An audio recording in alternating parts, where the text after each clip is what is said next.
Prime Minister, I see you have already mastered the essential craft of the European politician, namely the ability to say one thing in this Chamber and a very different thing to your home electorate.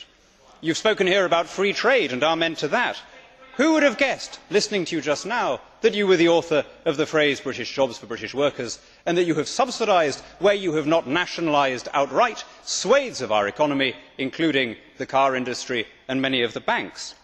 Perhaps you would have more moral authority in this House if your actions matched your words.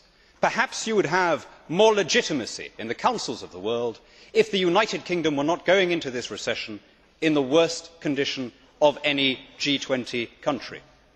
The truth, Prime Minister, is that you have run out of our money.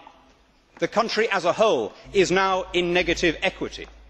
Every British child is born owing around £20,000. Servicing the interest on that debt is going to cost more than educating the child. Now, once again today you try to spread the blame around. You spoke about an international recession, international crisis. Well, it is true that we are all sailing together into the squalls, but not every vessel in the convoy is in the same dilapidated condition. Other ships used the good years to caulk their hulls and clear their rigging, in other words, to pay off debt. But you used the good years to raise borrowing yet further. As a consequence, under your captaincy, our hull is pressed deep into the waterline under the accumulated weight of your debt. We are now running a deficit that touches 10% of GDP, an almost unbelievable figure. More than Pakistan, more than Hungary, countries where the IMF has already been called in.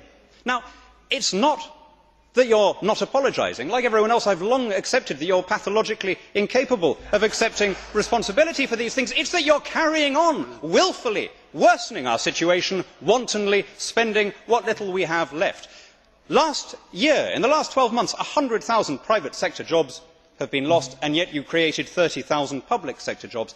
Prime Minister, you cannot carry on forever squeezing the productive bit of the economy in order to fund an unprecedented engorgement of the unproductive bit.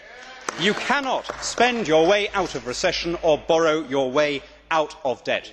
And when you repeat in that wooden and perfunctory way that our situation is better than others, that we are well placed to weather the storm, I have to tell you, you sound like a Brezhnev era apparatchik giving the party line. You know, and we know, and you know that we know that it is nonsense. Everyone knows that Britain is worse off than any other country as we go into these hard times. The IMF has said so. The European Commission has said so. The markets have said so, which is why our currency has devalued by 30%, and soon the voters too will get their chance to say so. They can see what the markets have already seen, that you are the devalued Prime Minister of a devalued government.